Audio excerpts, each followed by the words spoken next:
Alrighty, there we go. Much better lighting. Alright then. Well, previous video showed a first-person view of this wreck, so you couldn't see it too well. I didn't have another cameraman out there with me, so that's all you're going to see of that particular incident. However, what I can do is show you that stripped-out wheel bearing.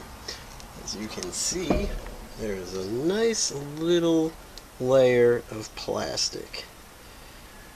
That was once part of this tire, but not so much anymore. It has since been left on the wheel bearing itself, so I had to find a wheel to replace it. And that wheel actually looks different than the rest of them. You see the rest of them was a 6-spoke design. This one's a 5. It's one of the ones that actually came with the original, the stock ones that came with the car. And when they sent me replacement ones, they did not send me those 5-spoke tires because they no longer made them. So here's the one that got stripped out. This, see how big this hole is? That's not right. It should be that big. So that's what the wheel used to look like, a nice little solid hole. But now, it's just a great big open hole. So now what we're going to do is we're just going to go ahead and put that new tire right on there. As soon as I find my little cross wrench, here it is. Alright, we're just going to go ahead and replace this wheel bearing because it's bad. It's shot. It's done. It's the end of its life. It's very hard to do this. Actually, it's actually really hard to do this without a wheel on there. Let's get a pair of pliers down. The tire originally holds this little hex nut right here, which actually drives the wheel itself. The tire usually holds that. There we go. Without a tire there, it obviously isn't holding much anymore. But as soon as I get this off, I'll show you the thin plastic wafer that got left behind. And when the lug nut is off, and here's that little thin plastic strip. Let's get a flashlight up there. Alright, as you can see, it's in a nice little hex shape. It's because the hole that it left out of was originally hex shaped until this thing got ripped out and it became round. But that's what used to hold the tire on. As you can see, it's very thin and flimsy. That's why we want to get some, we want to get some aluminum rims. And probably by the time this video uploads, because my last one, they'll probably already be on order. I'd almost guarantee it, but I know someone would ask me if they were on order, probably drop in a comment, but, you know, they might not be on order, then I'd say no, and then I'd lie. I wouldn't want to lie to you. No, I really wouldn't give a crap. But still, I'm not going to guarantee it. If not today, though, then tomorrow.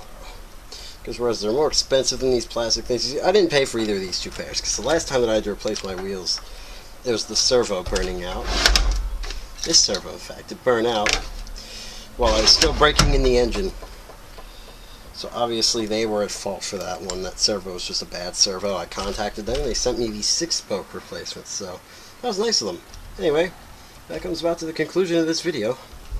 Because as you can see, everything rolls once more. So that's good. Anyway, that's about it for this video, so yeah. After the other one uploads, this one will be going on. This HD though really kicks me in the pants whenever I want to upload a video in short time. Let's take a short little tour of the car here. Alrighty. As you can see here, there's our exhaust manifold. And everything. Here's our air filter, which goes into the carburetor. Right there's my high-speed needle.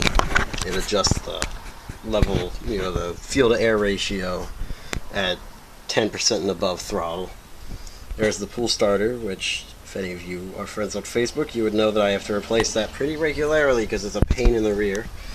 Over here we have our servo, throttle servo, which also broke. As you can see, it's not the same brand. It's the one that originally came with the car that burnt out. This is a Hexfly servo. The one that came with the car was a Hexfly servo. Well, now I replaced it with a much better high-tech carbonite. But yeah, then we have our fuel tank, suspension system for aluminum capped oil filled suspension. And there's our on-off switch. We're trying to relocate. First thing when I got this car, the on-off switch did not fit in its original hole with the 4 AA batteries, so I had to take it out of its box. It was the first thing that went wrong with this car before I even got it running. There's the little shiny thing, and there's our clutch bell. And maybe, I don't know if I have enough light or if the video will do this justice. Let me get a... Oh, look. Light's already down there. So there's our flywheel. You can see that. Yeah, look, it's already not focusing. Hey, you can see it. You can see it well enough. Alright. Oh, yeah, you can really see it. See, on the right there is my first gear. See how it's got some nice deep grooves, and it looks black and silver and black because of the shadow from the light. Then invert your eyes to the left, and you'll notice that it's wonderfully just all white because it's a round gear now. Those are on the mail. Those are on the way. They're in mail. They're going to be shipped. Actually, they're already shipped. They're going to arrive here, hopefully shortly. Because, well, 1 speed's not bad. It gets me about 20 miles an hour. It's not great either. So, yeah, that wraps this one up. Sorry, I already said wrap it up and then continue, but just figured a little tour of the car would be nice. Yeah, that's it. So, we're just going to go ahead and turn off the camera now. We got one 5-spoke and one 6-spoke. Nice.